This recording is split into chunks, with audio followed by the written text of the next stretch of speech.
오늘 우리가 함께 살펴볼 말씀은 사도행전 16장 6절부터 10절까지의 말씀입니다. 사도행전 16장 6절부터 10절까지의 말씀입니다. 제가 가진 성경책 신약 215페이지에 있습니다. 네, 저와 함께 교독하실 때 제가 한 절, 여러분이 한 절, 그리고 마지막 절은 같이 읽도록 하겠습니다. 제가 먼저 읽도록 하겠습니다. 성령이 아시아에서 말씀을 전하지 못하게 하시거늘 그들이 부르기아와 갈라디아 땅으로 다녀가 무시아 앞에 이르러 비두니아로 가고자 하였으되 예수의 영이 허락하지 아니하시는지라. 무시아를 지나 드로아로 내려갔는데 밤에 환상이 바울에게 보이니 마게도냐 사람 하나가 서서 그에게 청하여 이르되 마게도냐로 건너와서 우리를 도우라. 우리 함께 읽도록 하겠습니다. 바울이 그 환상을 보았을 때 우리가 곧 마게도냐로 떠나기를 힘쓰니 이는 하나님이 저 사람들에게 복음을 전하라고 우리를 부르신 줄로 인정함이로라. 아멘. 사랑하는 성도 여러분, 오늘 이 귀한 오후 예배 가운데 함께 모여서 찬양하고 예배하고 기도하는 우리 대길교회와 우리 성도님들을 통해서 하나님께서 영광 받으실 줄 믿습니다. 할렐루야. 네, 우리 같이 인사로 같이 시작해서 왔으면 좋겠는데요. 우리 전후 좌우에 있는 성도님들과 함께 눈웃음으로 우리 째려보지 마시고요. 이렇게 하지 마시고요. 같이 하나님의 인도하심을 따라가는 우리가 됩시다. 네, 인도하심을 따라가는 우리가 이제 반대쪽 분이랑 한 번 더 해볼게요. 하나님의 인도하심을 따라가는 우리가 됩시다. 네, 감사합니다. 우리를 통해서 하나님께서 우리를 귀하게 쓰임 받으시고 또 하나님께서 일하실 것을 믿습니다. 네, 우리가 흔히 쓰는 단어 가운데 이 인생을 묘사하는 단어가 있습니다. 주로 이 영미권, 이 서구권에서 쓰는 단어인데 바로 전이, 발음이 좀 별로죠. 네, 전이라고 하는 이 여정, 이 삶의 여정 하는 이 여정이라는 단어가 있습니다. 결국 인생이 무엇이냐라고 질문을 하면 출발점에서부터 끝 도착점까지 이 걸어가는 그런 여정이다, 그런 여행길이다라고 쓰이는 말인데요. 그래서 우리가 예전에 많은 노래들을 살펴보면 인생은 나그네길 또는 이 길로 묘사하는 노래들이 많은 것을 알 수 있습니다. 또 우리가 찬양하는 것들 가운데 보면은 주님 말씀하시면 내가 나아가리다 또는 주와 같이 길 가는 것, 이런 찬양들이 공통적으로 이 인생에 대해서 길을 간다, 또 여정을 떠난다라고 표현하고 있음을 우리는 알 수 있습니다. 우리가 이렇게 인생의 길을 걸어가는 여행길로 우리의 인생을 표현할 때 우리 인생에는 몇 가지 특징들이 있습니다. 먼저 아무 생각 없이 그 길을 걸어가는 사람들이 있습니다. 인생이라는 그 길을 열심히 걷는 것 같지만은 어느 방향으로 무엇 때문에 무엇을 위해서 걸어가는지 알지 못하는 사람들이라는 것입니다. 사실 이런 사람들이 우리 주위에는 의외로 많습니다. 인생을 그냥 아무 생각 없이 일어났으니까 밥 먹고, 밥 먹었으니까 직장 가고, 직장 갔으니까 퇴근하고 와서 발 닦고 밥 먹고 자고, 아무 생각 없이 그냥 일생을 지나가는 것이죠. 그런데 놀라운 것은 우리 신앙인들이라고 불리는 우리 가운데도 이런 사람들이 있다는 것입니다. 두 번째는 상황과 현실을 쫓겨서 살아가는 사람들입니다. 상황과 현실에 쫓겨서 살아가는 것, 이 길을 열심히 걷는 것 같이 보입니다. 그런데 그 이유가 어쩔 수 없이 그렇게 해야만 하니까 하는 사람들을 이야기합니다. 현실이라고 하는 이 상황에서 그렇게 쫓기듯이 걸어가고 싶지 않지만 현실이 너무 팍팍하고 너무 우리에게 여유를 주지 않으니까 막 쫓겨서 사는 것이죠. 물론 믿는 사람들 가운데도 이렇게 팍팍한 인생 가운데 한숨을 돌릴 만한 여유도 없이 살아가는 우리 성도님들도 있을 것이라 생각됩니다. 또 세 번째는 자기의 노력을 통해서 이 삶의 목적을 이루고 사는 사람들입니다. 보통 우리가 우리 주위를 이렇게 둘러보면서 이런 사람들을 발견하면 우리는 그 사람을 통해서 성공한 사람이라고 부르는 사람들이 이 사람들일 것입니다. 그리고 많은 사람들이 이렇듯 자신의 인생에 이 뚜렷한 목표를 세워두고요, 자기의 방향을 명확히 하고 살아가기를 원합니다. 또 안타까운 것은 그럼에도 불구하고 이게 너무나 맞다고 생각되지만 이렇게 사는 사람이 많지 않다는 것이 참 안타까운 지점입니다. 그 겉에서 보기에는 또 우리가 이렇게 보면은 굉장히 멋있어 보이긴 합니다. 우리가 생각하는 그 성공한 CEO들 아니면 삶에서 성공했다고 말하는 사람들이 아마 이 부류의 사람들일 것 같습니다. 그러나 이 목표를 향해서 열심히 노력하는 사람들의 유일한 약점이 있다면 그것이 무엇이냐면 자신이 내가 이 결정과 노력의 주체가 된다는 것입니다. 그래서 내가 이 결정과 노력의 주체가 되지만 그렇기 때문에 나에게 힘이 없다면, 나에게 그 허무함이 찾아온다면 이 모든 목적과 노력에도 불구하고 너무나 손쉽게 이 인생의 여정을 포기하는 것을 우리는 잘 볼 수 있습니다. 그리고 이러한 인생은 솔직히 말하면 조금 피곤한 인생이긴 합니다. 자신의 노력, 목적을 위해서 내가 좋아하는 것들을 다 포기하고 내가 하고 싶은 것들을 포기하고 그것을 향해 달려가는 인생이니까 그렇습니다. 그리고 마지막으로는 우리 성경에서 말하는 인생길, 이 나그네 길을 걸어가는 성도들이 있습니다. 너무나 우리가 잘 알고 있듯이 주님의 인도하심을 따라 살아가는 사람들을 이야기합니다. 그래서 이 세상 사람들이 이런 사람들, 하나님의 말씀을 따라 사는 사람들, 하나님의 인도하심을 따라 살아가는 사람들에 대해서 이 세상 사람들은 잘 이해를 하지 못합니다. 심지어 이렇게 믿는 사람들을 세상 사람들은 바보 같다라고 이야기하기도 합니다. 우리가 비록 세상을 살아가지만 이 주님의 구체적인 인도하심에 따라 살아가는 인생의 여정이 우리 신앙인들 가운데는 있다는 것입니다. 참 우리가 너무나 잘 알듯이 쉽지 않은 길이고 어려워 보이고 숨이 탁탁 막히는 것처럼 고리타분해 보이는 그런 길이지만 사실은 그 어느 인생의 길보다, 그 어느 인생의 방법보다 행복하고 아름다운 인생이라는 것입니다. 사랑하는 대길의 성도 여러분, 우리의 인생의 여정은 어떻습니까?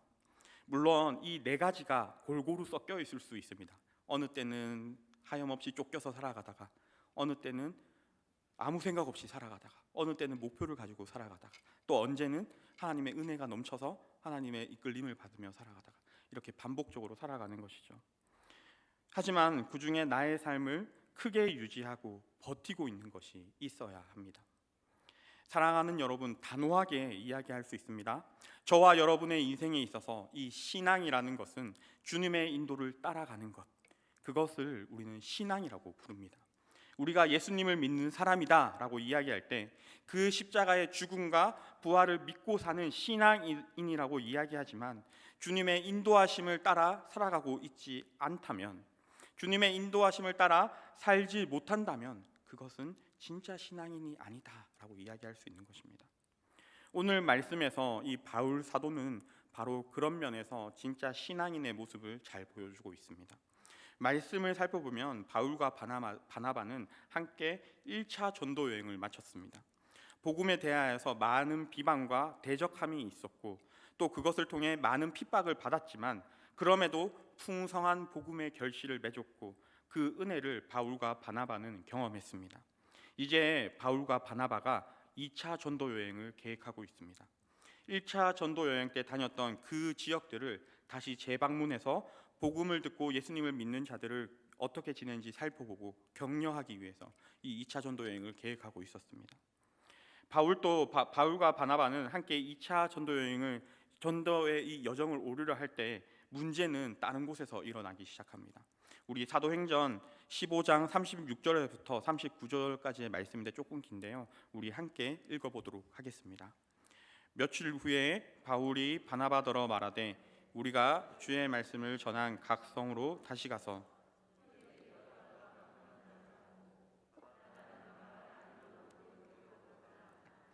바울은 밤빌리아에서 자기들을 떠나 함께 일하러 가지 아니한 자를 데리고 가는 것이 옳지 않다 하여 서로 심히 다투어 피차 갈라서니 바나바와 마가를 데리고 배 타고 구브로로 가고. 아멘.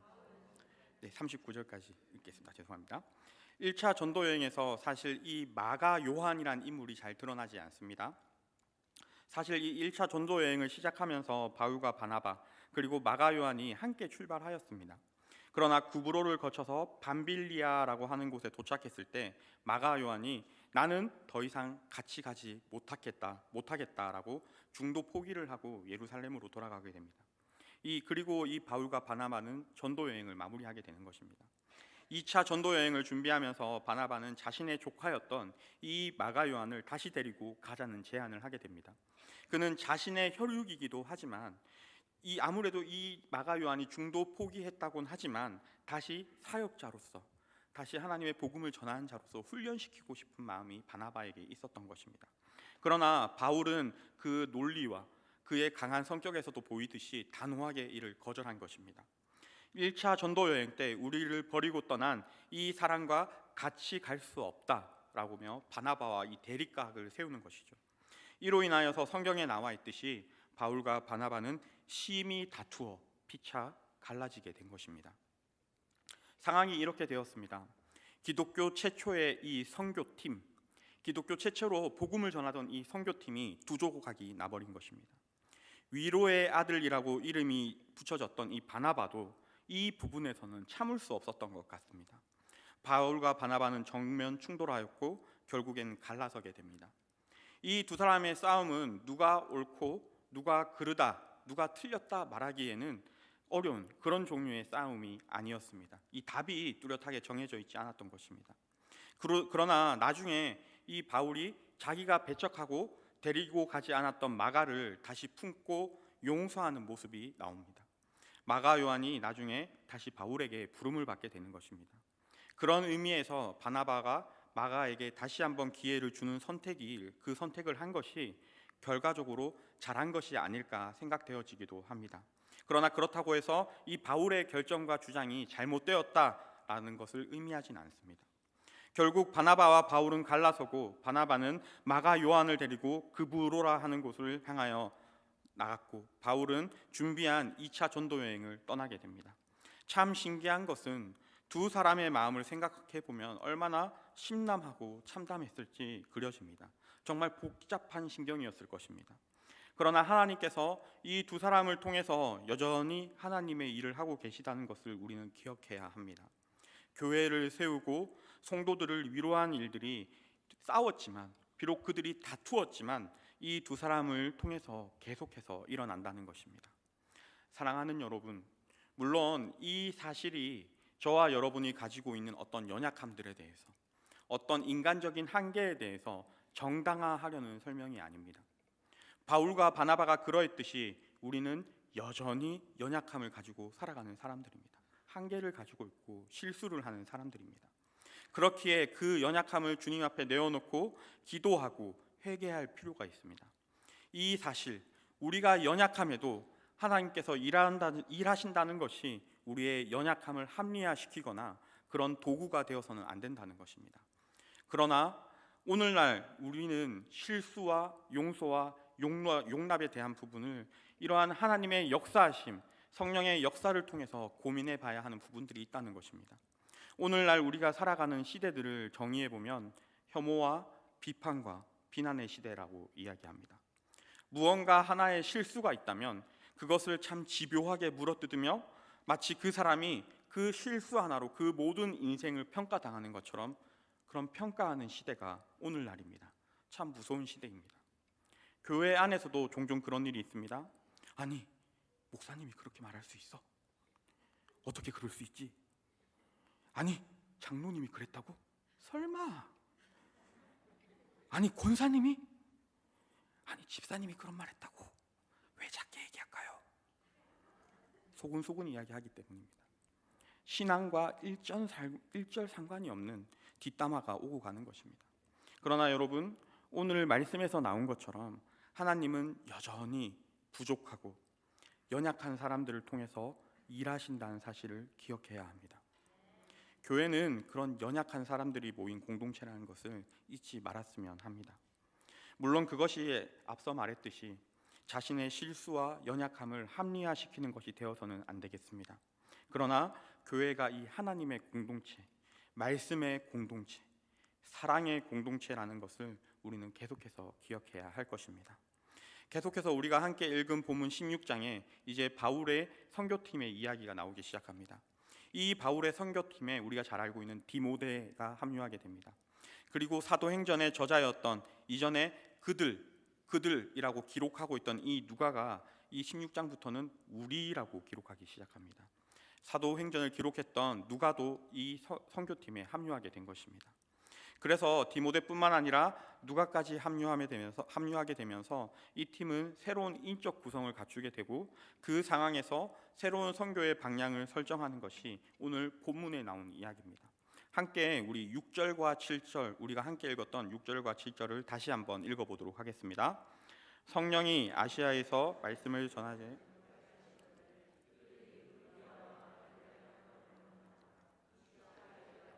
비두니아로 가고자 했으되 예수의 아멘. 여기에 지명이 많이 나오는데 우리가 이 지명에 익숙하지 않기에 조금 어려움이 있습니다. 아시아라고 말하는 곳은 우리가 생각하는 그 아시아를 이야기하는 것이 아니라 이 유럽에서 살짝 벗어나자마자 등장하는 터키, 그 터키의 이 서북부 지역을 이야기합니다. 에베소 중심으로 한 터키의 서부 쪽에 있는 소아시아 지역을 이야기하는 것입니다. 바울은 사실 이 에베소로 가고 싶었습니다. 그런데 그쪽을 향해 가려다 보니 이 말씀에 보면 성령께서 막으셨다고 이야기합니다. 이 말은 기도 중에 하나님께서 거기에 가지 말라라는 마음을 주신 것인지 아니면 이 상황들을 막으시면서 하나님께서 못 가게 하신 것인지 정확히 알 수 없지만 바울은 그것을 이 성령님의 음성이라고 인지하고 인식했다는 것입니다. 이후에 예수의 영, 동일한 말입니다. 이 성령께서 한 번 더 이 비두니아로 가려고 했던 것도 막으셨습니다. 무슨 말이라고 하면 에베소로 가고 싶었는데 그것도 막으시고 돌아서 비두니아로 가려고 했던 것도 하나님께서 막으셨다는 것입니다. 계속해서 나아가고자 하는 일이 막히게 되는 경험을 이 바울이 하게 됩니다. 우리가 하나님을 고백할 때 종종 이 하나님은 우리의 길을 열어주시는 분이라는 고백을 할 때가 많습니다. 내 길을 인도하여 주시는 분, 나의 길을 앞서서 개척해 주시고 나를 이끌어 주시는 분이라고 고백할 때가 있습니다. 우리는 또 그렇게 믿고 살았습니다. 그런데 자세히 보면 우리의 이 길에서, 우리의 인생의 이 여정에서 얼마나 막힐 때가 많은지 모릅니다. 사랑하는 여러분, 우리가 이때까지 살아오면서 우리의 인생 원하는 대로 되셨습니까? 원하는 것이 있을 때마다 다 열리고 그런 일들이 우리에게 일어나지 않는다는 것입니다. 우리가 이 인생을 살다 보면은 하나님이 우리의 앞길을 막으실 때가 분명히 존재하신다는 것입니다. 바울이 계획하고 뜻하는 모든 것이 다 막힘으로 인하여 바울이 준비되지 않은 길로 가야 했고 또 생각하지 못한 사역을 감당해야 하는 그런 자리에 서게 되었습니다. 불안하고 이 염려되는 것이 한두 가지가 아니었을 것입니다. 실제로 마게도냐로 출발한 이 바울의 사역들은 정말 힘든 일들의 연속이었습니다. 어렵고 힘든 일들이 가득했습니다. 빌립보에서는 이 감옥에 갇혀야 했고 데살로니가에서는 생명의 위협을 받아 쫓겨나야 했습니다. 바레아에서는 데살로니가에서 쫓아내려온 사람들 때문에 또 도망을 가야 했습니다. 아덴에서는 복음을 전하다가 조롱을 당하기도 하였고 고린도에서 이 복음을 전할 때는 대적당하고 비방당했습니다. 사랑하는 여러분, 저 같았으면 이런 상황이라면 가는 데마다 힘들고 막히는 것 같았으면 빨리 접고 다시 돌아와서 세 번째 전도 여행을 준비했을 것입니다. 다시 준비해서 또 다시 그 길들을 개척해서 가야 할 그런 길들을 미리 짜봤을 것입니다. 그러나 이렇게 안 좋은 일들이 일어나고 고난의 일들이 많았던 그 자리에 하나님이 어떠한 일들을 이루셨는가를 바라보면 참 놀라운 일들이 바울에게 일어나기 시작합니다. 빌립보에서는 바울을 평생 동안 돕는 이 루디아라는 사람의 결실과 그의 온 가족이 믿는 역사가 이 빌립보에서 일어납니다. 데살로니가에서는 야손이라고 하는 성도를 얻게 되고 베레아에서는 많은 헬라 사람들이 복음을 듣고 예수님을 영접하게 됩니다. 아덴에서는 다수의 사람들이 이 복음을 조롱하였지만 이 소수의 사람들이 찾아와서 그 복음에 대한 이야기를 해주십시오라고 바울에게 요청합니다. 고린도에서는 이 대적함을 받고 비방당하였지만 많은 사람들이 찾아와 복음을 듣고 세례를 받는 역사들이 일어났습니다. 또 고린도에서 1년 6개월 동안 머무르면서 말씀을 가르쳤고 많은 사람들이 주께로 돌아온 역사가 일어났던 것이죠. 사랑하는 여러분, 우리는 우리의 인생의 여정을 바라보면 우리의 눈에 때로는 우리가 느끼기에 참 고통스럽고 참 답답하고 참 힘든 일들이 있을 때가 있습니다. 그러나 이 눈에 보이지는 않지만 하나님께서 그 현실 속에서 하나님께서 만들어내시는 일들이 정말 풍성하고 풍요롭다는 것을 우리는 지나가고 나서 바라보면 알게 되는 경우가 있습니다. 하나님께서 우리의 형편과 상황과 처지가 어떠하더라도 하나님이 일하실 때 하나님이 원하시는 것들을 이루실 때 하나님이 하시고자 하시는 일들을 반드시 이루신다는 것입니다. 바울은 한상을 보고 마게도냐로 갔습니다. 자신의 모든 길을 막으시는 하나님 앞에서 한상을 보고 하나님의 명령에 순종하여 마게도냐로 가게 되었습니다. 그러나 이것이 단지 이 마게도냐라고 하는 한 지역으로 가는 것만이 아니라 이곳을 가게 만드신 하나님의 계획과 뜻하심이 있었고, 그것이 바울이 알아챘다는 것입니다. 그래서 바울은 빌립보 감옥에서 찬송하고 기도할 수 있었고, 또 도망가는 자리에서 도망가지 않고 간수에게 주 예수를 믿으라, 그리하면 너와 내 집이 구원을 얻으리라, 이렇게 복음을 전하며 그의 가족에 세례를 주는 놀라운 역사들을 경험하고 볼 수 있었던 것입니다. 가는 도시마다 반대와 핍박이 있었지만 거기에서 하나님이 일궈내는 그 구원의 결실들을 바울은 경험하였다는 것입니다. 그리고 바울은 자신이 어디를 가든지 하나님께서 이 일을 하실 것이라는 믿음이 더욱 견고하여지는 그런 놀라운 경험들을 이 2차 전도 여행을 하면서 경험하게 됩니다. 사랑하는 여러분, 이 사람들이 가지는 가장 큰 두려움 중에 하나가 바로 미래를 알 수 없다는 것입니다. 나의 앞날을 알 수 없다는 것이 우리가 가지고 있는 그런 큰 두려움 중에 하나입니다. 그리고 이 미래를 알 수 없다라는 이 말의 의미를 자세히 살펴보면요, 부정적인 의미입니다. 누구도 긍정의 의미로 나의 미래는 알 수 없어요 라고 말하지 않습니다. 나의 미래를 알 수 없습니다. 부정적으로 이야기하죠. 미래를 알 수 없는 것이 우리에게 소망이 되고 복이 된다, 그렇게 말하는 사람들이 많지 않습니다. 동일하게 미래를 알 수 없어서 우리에게 좋은 거야 라고 성경에서 말하고 있지 않습니다. 그러나 저와 여러분의 인생이 하나님께서 개입하셔서 하나님의 목적과 뜻을 이루어내는 그런 생애라면, 그런 인생이라고 한다면 거기에는 우리의 미래를 알 수 없어도 그 미래는 어떤 다른 불안과 두려움이 아니라 소망이 담겨 있다고 성경이 우리에게 이야기해 주는 것입니다. 그래서 미래를 우리가 잘 알지 못하지만 내가 하나님의 개입하심과 하나님의 목적과 뜻이 내 삶에 있기 때문에, 나의 인생의 근거가 되기 때문에 오늘을 견디고 내일을 살겠다라는 그런 결심을 가지고 하루하루를 나아가는 것입니다. 사랑하는 여러분, 그것이 온전히 하나님을 향한, 하나님을 믿는 믿음 위에서 우리 삶에서 일어나는 일들이라는 것입니다. 하나님을 향한 믿음, 그 근거 위에서 우리가 보란듯이 세상을 향해서 드러낼 수 있는, 세상과 다른, 세상 사람들이 가는 그 길과는 다른 내가 그리스도인입니다, 내가 하나님의 자녀입니다, 내가 하나님의 백성입니다를 선포하는 그런 그리스도인의 증거라는 것입니다. 바울은 이 복음을 반대했던 모든 사람들을 향해, 비방하고 대적하고 자신을 죽이려 했던 그 모든 사람들을 향해 복음을 전하기 위해 그곳으로 뛰어갔습니다. 쉬운 길이 아니었습니다. 준비되지 않았고 가는 길마다 막혔고 돌아가는 그런 길이었습니다. 심지어 자신의 동력자와, 자신이 가장 의지하고 함께 복음을 전했던 그 동력자와 다툰 상황이었습니다. 그러나 바울이 그럼에도 그 길의 여정에서 계속해서 갈 수 있었고 계속해서 이 복음을 들고 전진할 수 있었던 이유, 하나님이 이 길에서 이루신 일들에 대한 소망과 믿음이 있었기 때문입니다. 실제로 그가 그 어려운 자리에서 복음을 전했지만 하나님이 역사하시는 그 은혜의 결실을 경험하고 바로 눈앞에서 보고 목도하였습니다. 그렇기에 그가 그 소망과 경험을 통해 자신에게 주어진 그 사역을 중단하지 않고 끝까지 걸어나갈 수 있었던 것입니다. 여러분, 우리가 그것을 무엇이라고 이야기하냐면요, 그것을 믿음이라고 이야기합니다. 사랑하는 대길의 가족 여러분, 믿음은 이 바라는 것들의 실상이고 보지 못하는 것들의 증거라고 성경은 이야기하고 있습니다. 또한 이 믿음이 없이는 하나님을 기쁘시게 할 수 없다라고 성경은 이야기합니다.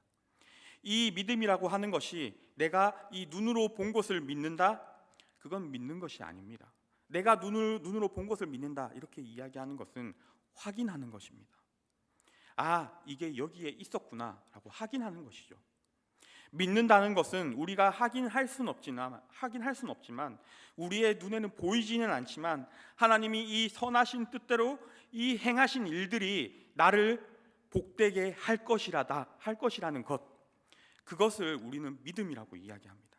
그리고 이러한 하나님의 보이지 않는 놀라운 역사, 보이는 것 너머에 있는 역사하시는 하나님의 일들을 우리가 기쁨으로 순종함으로 받아들이는 것, 우리는 이것을 믿음이라고 이야기합니다. 어떻게 보면 바울이 계획한 것이 다 뒤집어져서 방해된 것처럼 보입니다. 그러나 그 하나님의 막으심은 어떻게 이런 일이 내 삶에 일어나는가, 어떻게 이런 하나님의 막으심이 나에게 일어나서 나를 이렇게 괴롭게 하고 힘들게 하는가, 그런 마음들이 때로는 우리를 찾아올 때도 있습니다. 왜 하나님께서 나에게 허락해 주지 않으셔서 내가 이렇게 힘들게, 내가 이렇게 고난받고 내가 이렇게 울게 하는가, 하나님 앞에 그렇게 말할 수도 있습니다. 그러나 그럴 때 그 상황과 형편에 매이는 것이 아니라 하나님의 막으심과 우리가 불행하다고 이야기하는 그것이, 그 상황과 형편이 내 삶에 무엇을 보게 하는지, 내 삶에 하나님이 어떠한 곳으로 나를 인도하게 하시는지 그것을 볼 수 있어야 한다는 것입니다. 하나님께서 막으시는 것 같지만 그러한 막으신 가운데 무엇을 하시려고 하는가, 그것을 소망하고 살펴봐야 한다는 것입니다. 그랬을 때 우리의 시선을 하나님의 일하심을 바라보면서 순종해서 나갔을 때 하나님의 그 일하심을 내가 직접 경험하고 목도하게 될 수 있다는 것입니다. 그리고 하나님께서 그런 놀라운 역사의 자리에, 영혼 구원이 일어나는 그 구원의 자리에 우리를 초청해 주신다는 것입니다. 그 다른 어떤 것도 아니라, 유창한 말로 고백하는 것이 아니라, 유창한 문장으로 고백하는 것이 아니라 우리의 삶을 증거로 하나님 앞에 고백하게 된다는 것입니다. 우리가 보았습니다. 내가 그 하나님의 일하심을 보았습니다. 라는 믿음의 고백이 우리 신앙의 증거가 되어야 합니다. 말씀을 정리하겠습니다. 사랑하는 여러분, 우리가 너무나 잘 알다시피 예수님을 믿으면 평안해진다, 예수님을 믿으면 편안해진다. 저는 그것이 사실이 아닌 것 같습니다. 왜냐하면 우리가 현실 속에서 소원하는 것과 내가 원하는 것과 하나님이 우리에게 이루실 소망이 얼마나 다른지 너무나 잘 알고 있기 때문입니다. 그리고 하나님이 원하시는 그 자리로 가기 위해서, 하나님이 원하시는 그 자리로 가기 위해서 우리가 얼마나 처절한 싸움을 해야 하는지, 얼마나 나를 내려놓고 나의 죄와 싸우면서 나의 마음을 누르면서, 그 억울한 마음들 누르면서 하나님 앞에 가야 하는지 우리는 너무나 잘 알고 있기 때문입니다. 그 히브리서 11장에 보시면 이 믿음으로 살아간 사람들의 이름이 쭉 나열돼서 나옵니다. 믿음으로 에녹은, 믿음으로 노아는, 믿음으로 아브라함은, 믿음으로 요셉은. 사랑하는 여러분, 그 다음에 누구의 이름이 들어가야겠습니까? 믿음으로 오규득은. 웃기죠? 제 이름의 발음이 조금 웃깁니다. 믿음으로 그 다음에 저와 여러분의 이름이 들어가야 하지 않겠습니까? 아직도 이 히브리서 11장은 우리에게 유효하게 계속해서 우리의 신앙을 써내려가고 있는 것입니다. 우리의 이름도 그 위에 덧입혀져야겠습니다. 하나님께서 저와 여러분을 그 믿음의 여정에 초청하셨고 함께하고 계십니다. 사랑하는 우리 대길의 가족 여러분, 하나님의 이끄심과 인도하심 앞에 우리의 모든 것을 겸손하게 내려놓을 줄 알아야 합니다. 하나님이 내 안에 이루어내시는 일들, 또 나를 통해서 이루어내시는 일들을 우리의 삶으로, 나의 눈으로 확인하고 내가 붙들고 사는 하나님이 어떤 하나님이신지, 도대체 그 하나님이 누구시기에 나의 길을 막으시고 나에게 좋은 것들을 주시려고 나를 인도해 주시는가, 그것들을 경험할 수 있어야겠습니다. 한순간도 그 하나님을 놓치지 않고 살아가겠다는 그 결단이 오늘 말씀을 통하여서, 또 성령 하나님을 통하여서 저와 여러분들 가운데 있길 소망합니다. 또 그렇게 살아가는 우리의 믿음의 일주일이 될 수 있길 소망하고 축복합니다. 기도하겠습니다. 사랑의 하나님, 참 감사합니다. 오늘 또 다른 어떤 것이 아니라 주님을 예배하는 자리에 우리를 불러주시고 우리가 찬양하고 말씀 듣고 기도하게 하여 주심을 감사합니다. 사랑의 하나님, 우리가 불같은 시험과 어려운 고난의 길 가운데, 또한 고통스러운 현실의 산 가운데 살아가고 있습니다. 그러나 하나님, 우리의 삶에 찾아오셔서 우리의 슬픔을 변화시키시고 우리의 머리에 화관을 씌워주시며 또 근신 대신 찬송을 하게 하신 하나님의 은혜가 우리에게 있다는 것을 믿습니다. 하나님께서 우리와 동행하여 주십시오. 우리의 고난이 되지 않게 도와주시고 우리를 단련시켜 주시며 우리의 믿음을 강건케 하셔서 성령의 동행하심으로 살아가게 도와주십시오. 교회를 떠나서 또 일주일을 각자의 삶으로 살아가게 됩니다. 우리가 각자의 자리에서 성도로 살아갈 때 우리의 삶이 믿음의 삶이 될 수 있도록 도와주시고 성령 하나님 우리를 지켜주십시오. 하나님이 기뻐하시는 우리의 삶이 되길 소원합니다. 이 모든 것을 예수님의 이름으로 기도드렸습니다. 아멘.